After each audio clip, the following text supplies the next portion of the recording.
ನನ್ನ ಪ್ರೀತಿಯ Karnataka guys, good morning, welcome to my new vlog. ಇವಾಗ ನಾವು NH4 ಇದ್ದೀವಿ. ನಾನು ಹೋಗ್ತಾ ಇರೋದು ಇವಾಗ ಹಾವೇರಿಗೆ, ಮೊಟ್ಟೆಬೆನ್ನೂರು ರೀಚ್ ಆಗುತ್ತೆ. ಯಾಕಂದರೆ ಜಾತ್ರೆ ಇದೆ, ಅದಕ್ಕೋಸ್ಕರ ಹೋಗ್ತಾ ಇದ್ದೇನೆ ಇವಾಗ. ಇವತ್ತಿನ ವ್ಲಾಗಲ್ಲಿ ನಾನು ಮೊಟ್ಟೆಬೆನ್ನೂರು ಗ್ರಾಮದಲ್ಲಿರುವ ದ್ಯಾಮವ್ವ ಗ್ರಾಮ ದೇವತೆ ಜಾತ್ರಾ ಮಹೋತ್ಸವ ಇದೆ. ಆ ಜಾತ್ರೆಗೆ ನಾನು ಬಂದಿದ್ದೀನಿ.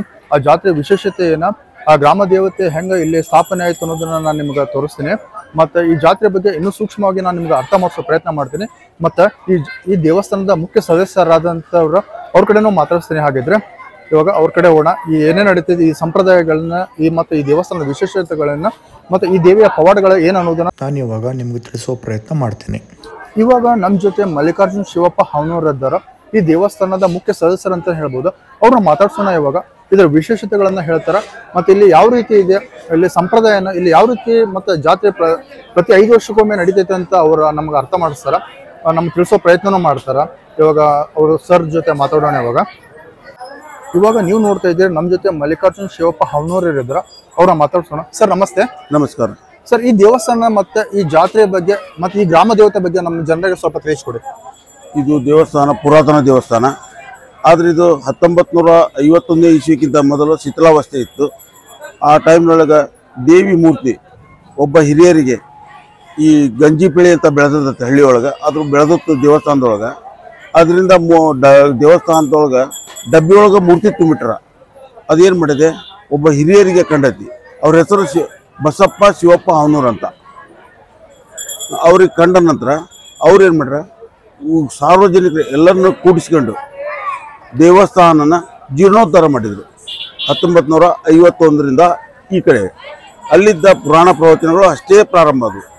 ನಂತರ 1969-70ನೇ ಸಾಲಿನೊಳಗೆ ದೇವತೆ ಮಾಡಬೇಕು ಅಂತ, ದೇವತೆ ಅಂದರೆ ಜಾತ್ರಾ ಮಹೋತ್ಸವ, ಇದನ್ನು ಮಾಡಬೇಕು ಅಂತ ಒಬ್ಬ ಸಾಧುಗಳು ಬಂದು ಹೇಳಿದಾಗ,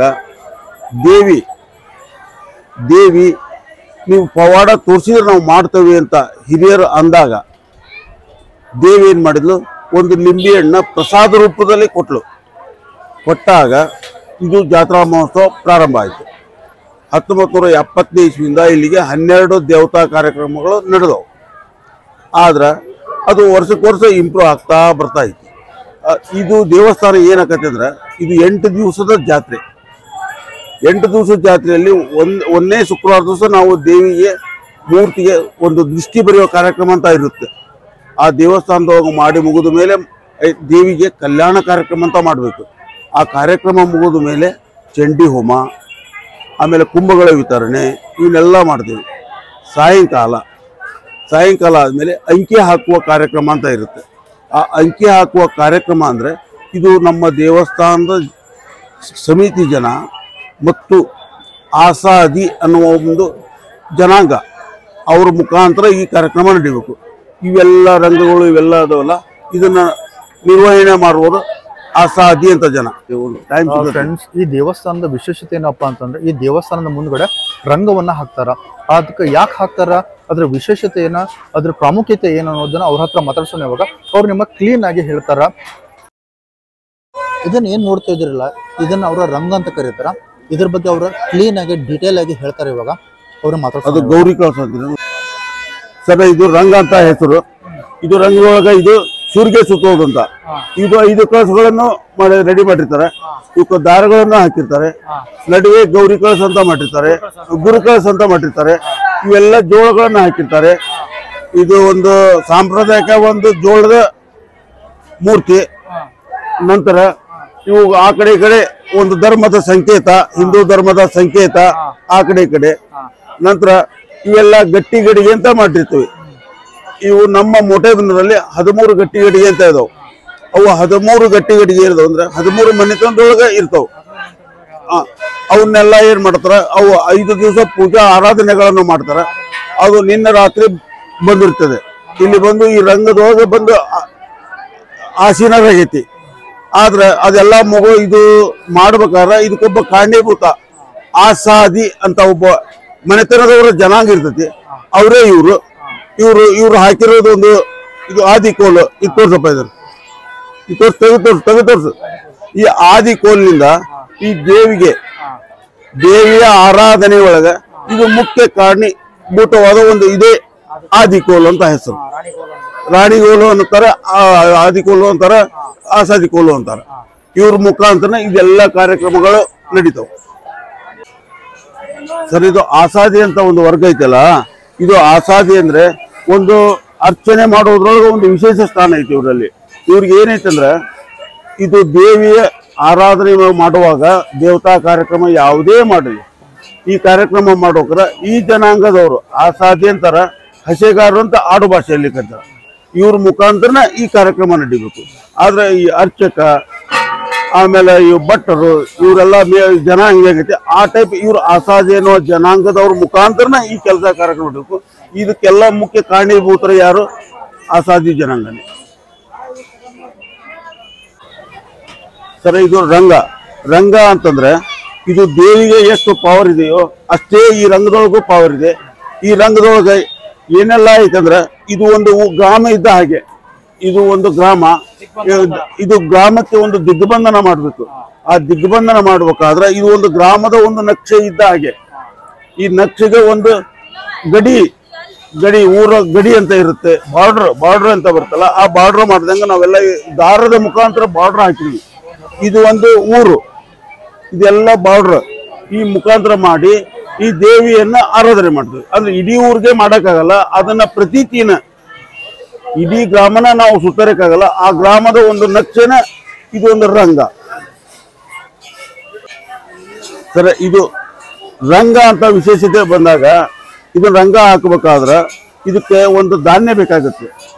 ಧಾನ್ಯ ನಾವು ಮುಂದೆ ಇದು ಏನಾಗಬೇಕಾಗತ್ತಂದ್ರೆ ಈ ಜೋಳ ಇದು ಆಹಾರಕ್ಕೂ ಬರುತ್ತೆ, ಇದು ಆಹಾರವಾಗಿ ಉಪಯೋಗನೂ ಮಾಡಬಹುದು. ಇದನ್ನ ಬಿತ್ತಿದ್ರೆ ಮುಂದೆ ಗಿಡವಾಗಿ ಬೆಳೆದು ಮತ್ತೆ ಫಸಲು ಕೊಡ್ತೈತಿ. ಇದು ಅದಕ್ಕಾಗಿ ನಾವು ಏನ್ ಮಾಡ್ತಾರಂದ್ರೆ ಹುಲಿಸಿನ ಜೋಳ, ಇದು ನಾವೀಗ ಜೋಳ ಅಂತ ಕರಿತೀವಿ. ಇದನ್ನ ಒಂದು ರಾಶಿ ಮಾಡಿದ ಮೇಲೆ ಹುಲಿಸಿನ ಜೋಳ ಆಗುತ್ತೆ ಇದು. ಯಾಕಂದ್ರೆ ರೈತರು ಏನ್ ಮಾಡ್ಬೇಕಾಗುತ್ತೆ, ಈ ಜೋಳನ ತಮ್ಮ ಹೊಲದಲ್ಲಿ ಬಿತ್ತಿದಾಗ ಇದು ಮುಂದೇನಾಗುತ್ತೆ, ಪೈರಾಗಿ ಬೆಳೆದು ಫಸಲು ಬರುತ್ತೆ, ಮತ್ತೆ ಮುಂದೆ ಆಹಾರವಾಗುತ್ತೆ, ಆಮೇಲೆ ರೈತರಿಗೆ ಒಳ್ಳೇದಾಗುತ್ತೆ. ಇದಕ್ಕೆಲ್ಲದು ಭೂಮಿ ಬೆಳಿತೈತಿ. ಇದನ್ನ ಒಳ್ಳೇದಾಗ್ಲಿ ಅನ್ನೋದಕ್ಕೆ ಇದನ್ನ ಆಹಾರ ಧಾನ್ಯವನ್ನೇ ಇದಕ್ಕೆ ಆಯ್ಕೆ ಮಾಡ್ಯಾರ ಹಿರಿಯರು. ಇದನ್ನ ಆಸಾದಿ ಮುಖಾಂತರ ನಮ್ಮ ಊರ ಹಿರಿಯರು ಇದನ್ನ ಜೋಳನ ಈ ರಂಗ ಹಾಕ್ಲಿಕ್ಕೆ ಆಯ್ಕೆ ಮಾಡ್ರ. ಅದನ್ನ ಆಸಾದಿ ಮುಖಾಂತರ ರಂಗ ಹಾಕಿಸಿ ಆರಾಧನೆಯನ್ನು ಮಾಡ್ತೀವಿ. ಇದನ್ನ ಜೋಳನ ಮುಂದೆ ಹುಲಿಸಿನ ಜೋಳವಾಗಿ ನಾವು ಕೊಡ್ತೀವಿ. ಇವಾಗ ನಮಗೆ ಮಲ್ಲಿಕಾರ್ಜುನ್ ಸರ್ ಅವರು ಹೇಳಿದ್ರು ಹಾಗೆ ರಂಗದ ಬಗ್ಗೆ ಕ್ಲೀನ್ ಆಗಿ ಹೇಳಿದ್ರು. ಆದ್ರೆ ನನಗೇನ್ ಡೌಟ್ ಇದೆ ಏನಪ್ಪಾ ಅಂತಂದ್ರೆ ಈ ರಂಗವನ್ನ ಪ್ರತಿ 5 ವರ್ಷಕ್ಕೊಮ್ಮೆ ಮಾತ್ರ ಹಾಕಕ್ಕಾಗತ್ತಾ ಅಥವಾ ಪ್ರತಿ ವರ್ಷ ಹಾಕಿದ್ರೆ ನಡೆಯುತ್ತಾ ಅನ್ನೋದನ್ನ ನನ್ನ ಕಡೆ ಒಂದು ಕ್ವೈರಿ ಇದೆ. ನನ್ನ ಕಡೆ ಅದೊಂದು ಪ್ರಶ್ನೆ ಇದೆ, ಅದನ್ನ ಅವ್ರಿಗೆ ಕೇಳ್ತೀನಿ. ಅದಕ್ಕೆ ಅವ್ರು ಏನು ಉತ್ತರ ಹೇಳ್ತಾರೆ ಅನ್ನೋದನ್ನ ನಾನು ನಿಮಗೂ ಹೇಳ್ತೇನೆ, ನಿಮಗೂ ತೋರಿಸೋ ಪ್ರಯತ್ನ ಮಾಡ್ತೀನಿ. ಇವಾಗ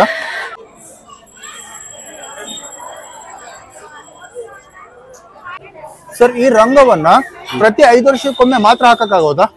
ಹೌದು ಸರ್, ಇದು ನಡುವೆ ಹಾಕ್ಲಿಕ್ಕೆ ಬರಲ್ಲ. ಯಾಕಂದ್ರೆ ಇದು ದೇವತಾ ಕಾರ್ಯಕ್ರಮ ಮಾಡುವಾಗ ಮಾತ್ರ ಹಾಕೋದು. ಆದರೆ ನಡುವೆ ಯಾವುದೇ ಪರಿಸ್ಥಿತಿಯೊಳಗೆ ಇದನ್ನು ಹಾಕಕ್ ಬರಂಗಿಲ್ಲ. ನಮ್ಮಲ್ಲಿ ಏನಾದ್ರೂ ರೋಗ ರುಜಿ ಏನಾದ್ರೂ ಬಂದ್ರೆ ನಾವು ಇದನ್ನ ಮತ್ತೆ ನಡುವೆ ಹಾಕಲ್ಲ. ದೇವಸ್ಥಾನಕ್ಕೆ ಹೋಗಿ ದೇವಿ ಮುಂದೆ ನಮ್ಮ ಸಂಕಲ್ಪ ಮಾಡ್ತೀವಿ. ಊರ ಇದೆ ನಮ್ಮ ಕಮಿಟಿ ಸದಸ್ಯರೆಲ್ಲ ಕೂಡಿ ನಮಗೆ ತೊಂದರೆ ಆಗಿದೆ, ಇದನ್ನು ಸರಿಪಡಿಸು, ನಾವು ಮತ್ತೆ 5 ವರ್ಷಕ್ಕೆ ನಿಂದು ದೇವತಿ ಮಾಡೋದು ಒಂದು ಕಾರ್ಯಕ್ರಮ ಮಾಡ್ತೀವಿ, ಜಾತ್ರಾ ಮಹೋತ್ಸವ ನಡೆಸ್ತೀವಿ ಅಂತ ನಾವು ಸಂಕಲ್ಪ ಮಾಡ್ತೀವಿ. ಆ ಪ್ರಕಾರ ಏನು ಮಾಡ್ತೇವೆ, ಸಂಕಲ್ಪ ಆದ ನಂತರ ನಮಗೆ ದೇವಿ ನಮಗೆ ಒಳ್ಳೇದು ಮಾಡ್ತಾರೆ. ಆದ್ರೆ ಈ ರಂಗ ಮಾತ್ರ ನಡುವೆ ಎಂದೂ ಹಾಕಕ್ ಬರಲ್ಲ. ನಮ್ದು ಪ್ರತಿ 5 ವರ್ಷಕ್ಕೂ ಒಮ್ಮೆ ಹಾಕ್ತಕ್ಕದ್ದು. ಇದು ಜಾತ್ರಾ ಮಹೋತ್ಸವದೊಳಗೆ ಮಾತ್ರ ಹಾಕ್ತಕ್ಕದ್ದು ಈ ರಂಗ ಮಾತ್ರ.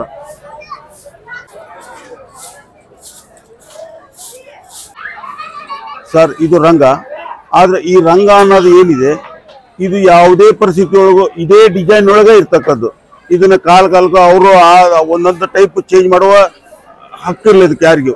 ಇದನ್ನ ಆಸಾದಿ ಹಿಂದಿನಿಂದನೂ ಅದೇ ಪದ್ಧತಿ ಇದೆ, ಈಗಲೂ ಇದೇ ಪದ್ಧತಿ ಇದೆ, ಮುಂದಾದ್ರೂ ಇದೇ ಪದ್ಧತಿ ಒಳಗೆ ಇರ್ತಕ್ಕದ್ದು ಯಾವುದು ಇದು ರಂಗ ಅನ್ನೋದು.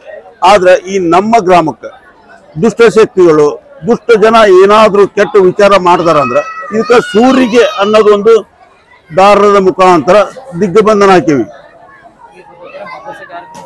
ಆದರೆ ಇದನ್ನ ಯಾರಾದರೂ ಇದನ್ನ ಕೆಡಿಸಲು ಹಾಳು ಮಾಡಲು ಪ್ರಯತ್ನ ಪಟ್ಟರೆ ಯಾವುದೂ ಈ ದೇವಿ ಹಾಗೂ ಈ ರಂಗ ನಮ್ಮ ಊರು ಏನು ಕಾಯ್ತದೆ ಅದಕ್ಕೆಲ್ಲ ಕಾರಣೀಭೂತ ಆಗಿದ್ದು ಇದೇ ಒಂದು ಆದಿಕೋಲು. ಇದು ಆಸಾದಿಯ ರಾಣಿಕೋಲು. ಇದ್ರ ಮುಖಾಂತರ ಇದೆಲ್ಲ ಕಾರ್ಯಕ್ರಮ ನಡೆಯುವುದು.